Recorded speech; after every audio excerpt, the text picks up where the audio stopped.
Hey guys, so back at it here with another fix video, and so I'm pretty sure a lot of people have run into this issue where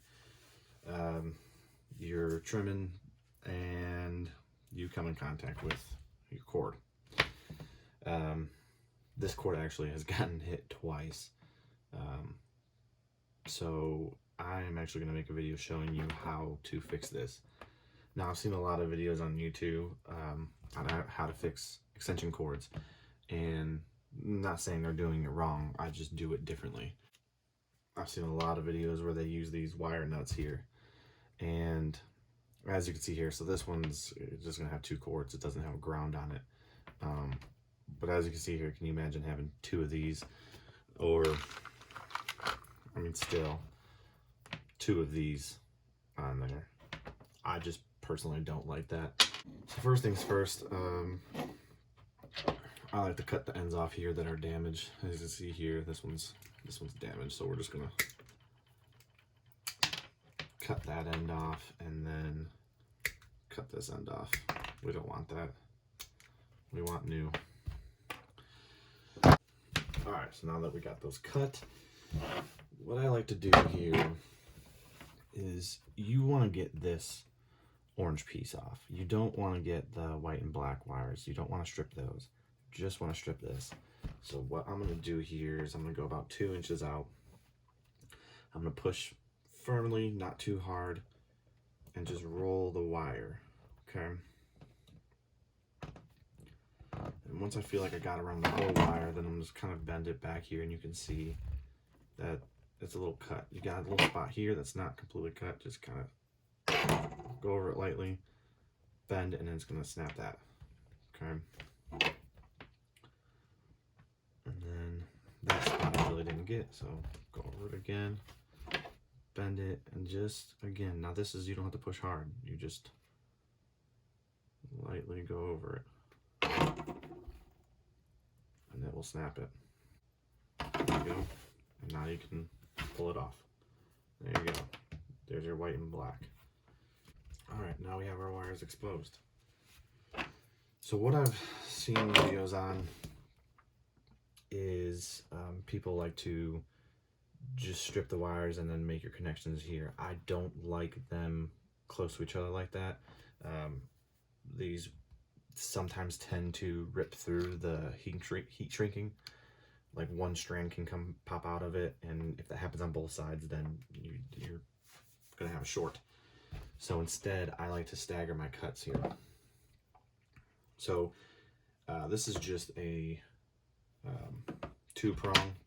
This doesn't have a ground, so if yours does have a ground, you're going to have a third wire here, and it's going to be a green wire.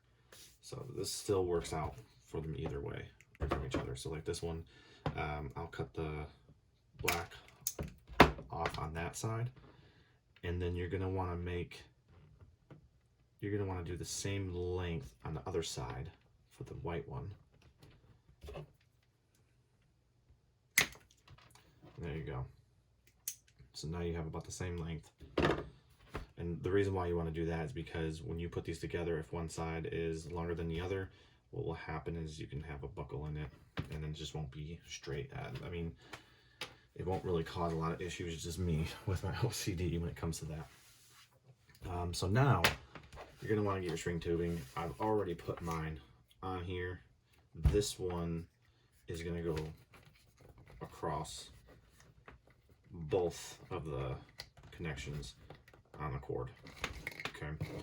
So you're also going to want tubing for these as well. So you want to put that one on first. That one's a 3/8, and then I'm going to take a 3/16 heat shrink tubing, and I'm going to get them cut for, there it is, for this side. So I'll just cut a little bit here, here. Now these are going to cover each cord. Okay, so let's just make sure.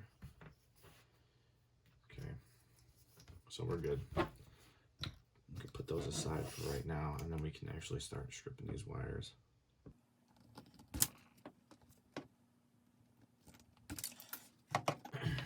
also, when you're cutting these wires like staggered like that, make sure you have enough room here. You don't want to strip the wire down here. You're gonna have issues if you do that.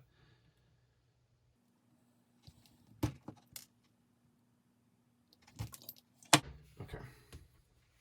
Now you're gonna want to take your shrink tubing, put it over.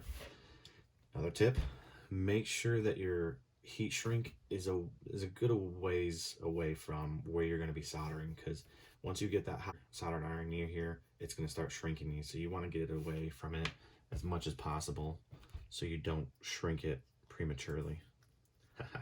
What I like to do is I like to just put them together like that and then twist.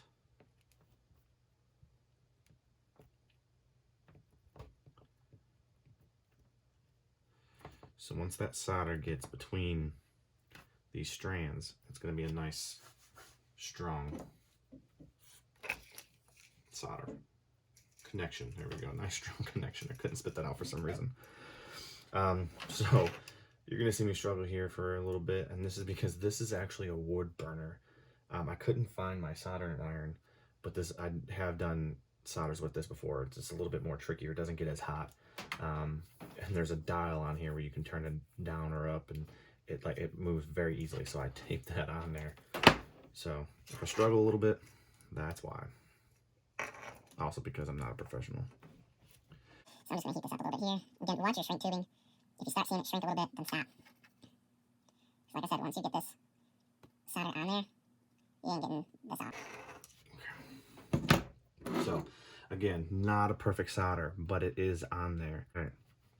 There we go. We got it over it. Did start shrinking a little bit, but again, pulled back, let it cool down a little bit, and it's fine. It went right over it, no problems.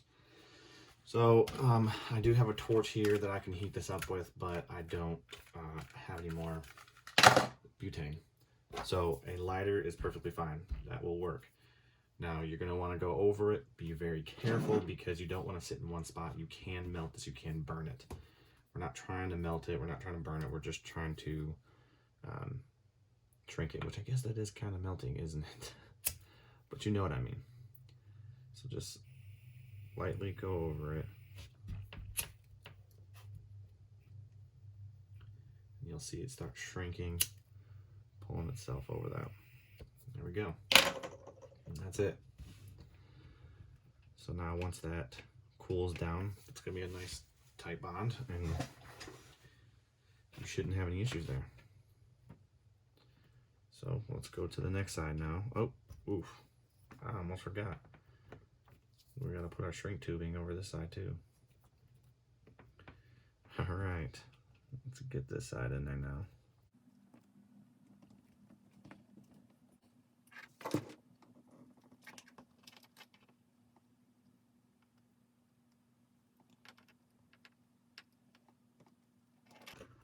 I'll tell you right now, there's going to be plenty of people that actually know how to solder that are going to freak out about this video because of how I'm doing this. But that's okay. I never said I was professional. I never said that I was great at this. I'm just trying to save money, and that's the thing, you know. I'm trying to save you all money too. Obviously, you know, I work with as much minimal tools as possible, so if I can do this, then you guys should have no problem doing this yourself at home. All right, so as you can see, my shrink tubing started to shrink there a little bit. But we're okay. We got that soldered. It's a nice tight connection. Let's put our tubing over there. Come on, something. There we go. All right. Let's get it shrunk.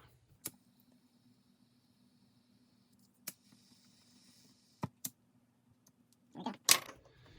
And there's our connection. So this is a step you guys can skip, completely up to you. What I like to do here now is wrap this up with electrical tape, basically the same thickness as you have here. So I'm going to show you. I already did a side. I don't really like it because of this right here, but again, this is just my personal preference. You guys can skip this step if you'd like. So here's one that I did earlier. You can see here that you can see how thin this is here because the sheathing's gone. okay? So what I'm trying to do here is wrap this with electrical tape. Now, I'm not saying it's gonna look seamless, but just give it more durability. Now, don't get me wrong, this is gonna be good. Right here is solid, but you know, just for extra, why not?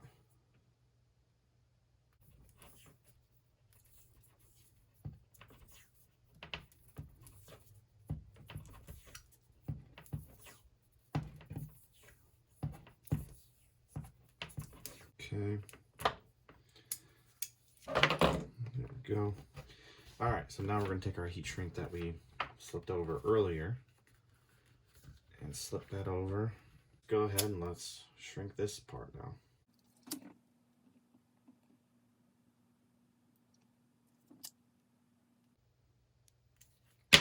There we go.